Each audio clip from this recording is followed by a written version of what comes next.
Hi everybody, Radical Gardener. Well, it's been a long time since I've been outdoors and sharing anything that's going on out here because it's now winter time. So I just wanted to show you what we've done for the winter. First of all, let's just talk about something I don't spend too much time on, but I wanted to show you these pots, and I actually made them up with stuff I found around my yard, except for, of course, the red shiny stuff. But I don't know if you can see that because of the sun. Let me just get this here. Here you go. I think that's better. There we go. See that? So it's just stuff I found in my yard, and actually the other day I went and got some grasses and made this up, and yeah, I think all I bought were a couple of big red bows. I painted the barrel red and sprayed the wood white, and then in the spring I'll just leave the barrel that color and maybe spray that wood brown again, who knows. But anyways, yeah, it's all stuff that I just found in the yard. Isn't it pretty? So you don't have to spend one damn dime. That's right. But let's get back to what I've been talking about, is the chop and drop, and I think it'll be more clear just showing it to you so you remember what it looks like in the spring. And for those of you who've just joined the channel, this is as close to an English garden as I've gotten so far. So there's lots and lots of plants, but we chopped everything down, and that is supposed to be chopped down. We still have some lavender up, but basically you can see. So we did that, but then, of course, all the leaves fell. So what we did is we cut everything down, and then we have blowers, and we blew them out to the street. We didn't. We put it in we put it in a couple of big trash barrels, and then we stuck our mulcher in there. Our lawn leaf blower has a mulcher, and then we mulched everything and we threw it back down on the ground. That's what we did.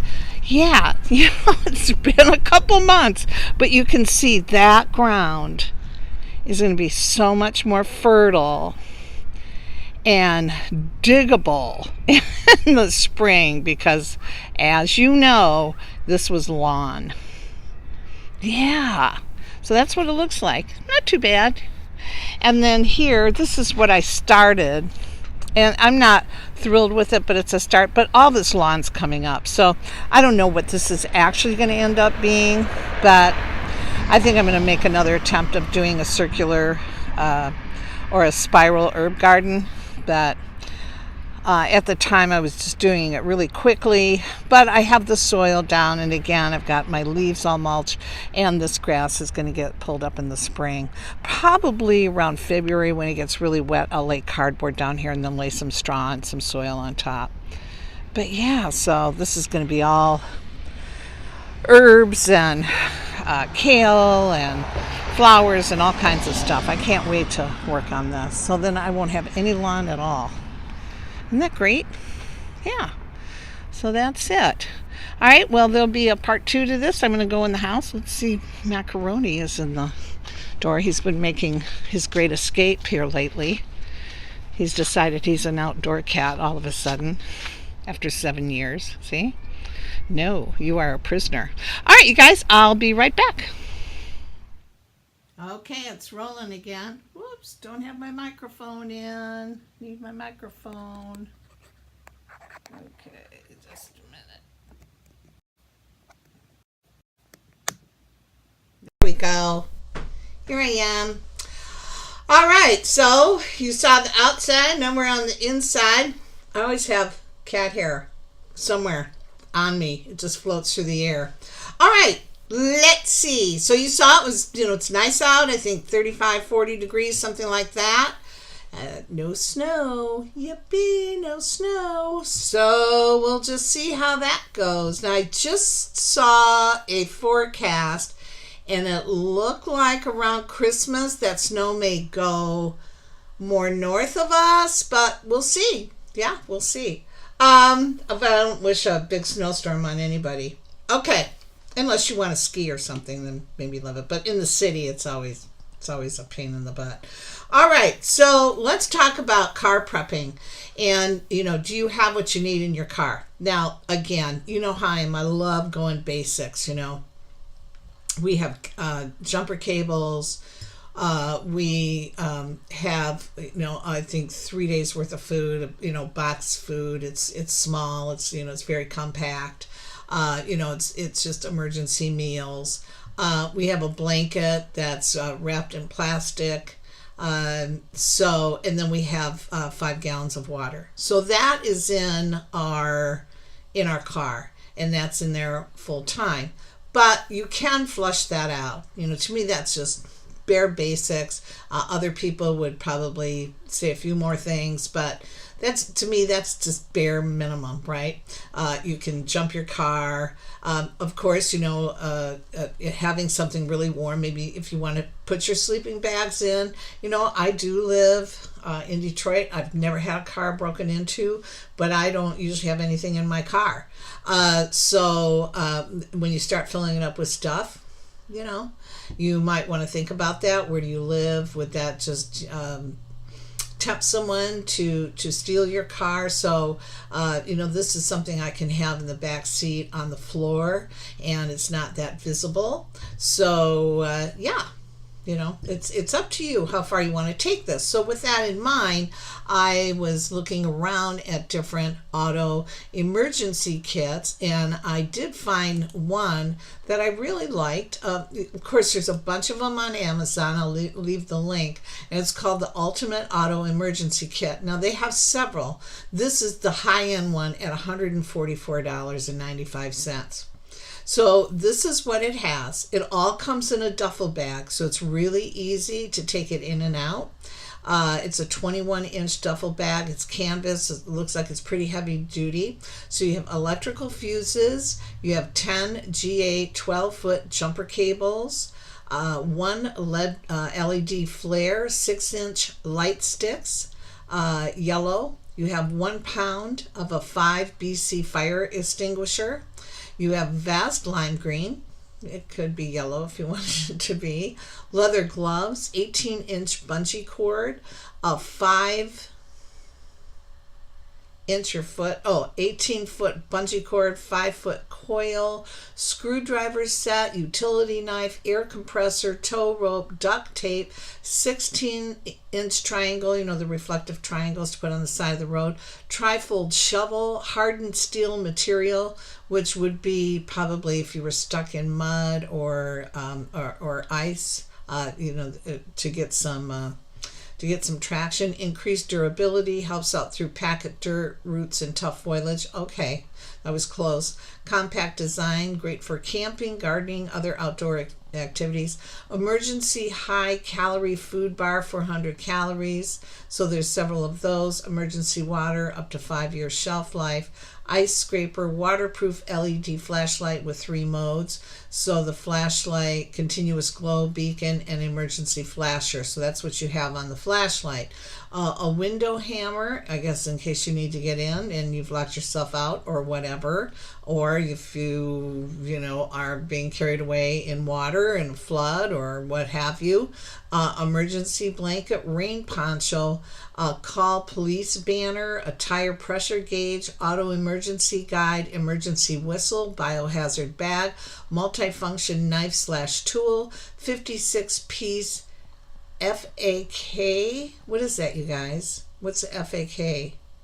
And you can get a hygiene set that's optional with it, which has toothpaste, toothbrush, soap, deodorant stick, plastic comb, tissue pack, Ziploc, whatever. So, okay, so this is pretty damn cool. And I think a great price.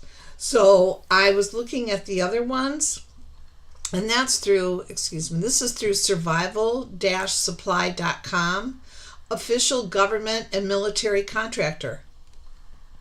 If it's good enough for the military, it's good enough for the government. I'm just saying, might be good enough for us.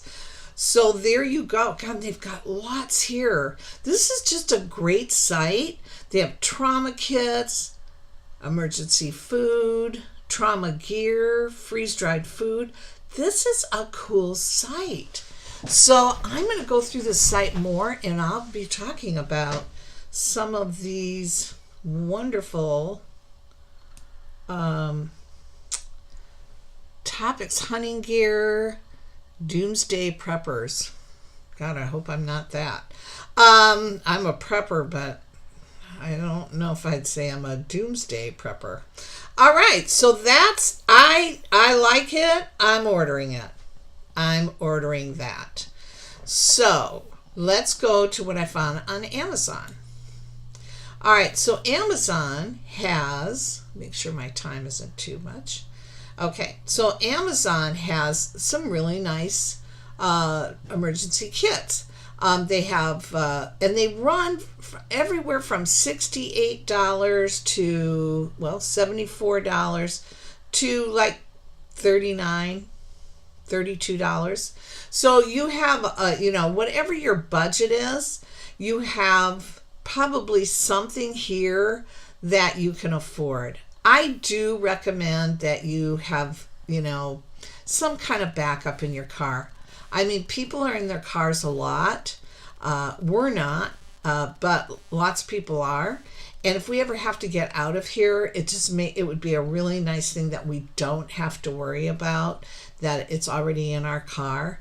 And you can use any one of those things when we're talking about just a simple flat tire. So I love this emergency kit that I talked about, and I really do think it's important for us to look at it. So I'm leaving that link. Yeah, all right. So let's see, anything else going on? Well, there is, but I guess I don't want to put it on this video. I want to save it for another one. I gotta say that I actually want to do a video where I'm ranting about customer service. I'm going to tell you, it put me so off yesterday that I could barely function afterwards because I'd allowed myself to get so angry, which is so ridiculous, right? I mean, when you can't do anything about a situation, it just is what it is. Just walk away. You just got to walk away and find a different way in so that you can deal with it. But banging your head on something, what is it? One of the law of physics, the harder you push, the more resistance you get. I'm a firm believer in that law. That's a natural law that I completely believe. And so that's why I don't get into pissing contests. I don't fight with people on the internet. I can smell them a mile away. I definitely have had people come after me, the C60. I just had someone was kind of going after me just a few days ago, and I just step back and I walk away. There's no sense in it. I don't need to be right. And but that one caught me because it was just so insane. But I'm going to talk about it tomorrow, and by tomorrow, I will have so much humor with it because I've just let it go for a couple of days. Then we can have fun talking about it. But right now, I just might get mad again. Okay. So, anyways, you guys, Radical Gardener, from my garden to yours. May your garden always grow. It's good to be back, and I will see you soon. Okay. I'm sending you a ton of love. Okay. Bye.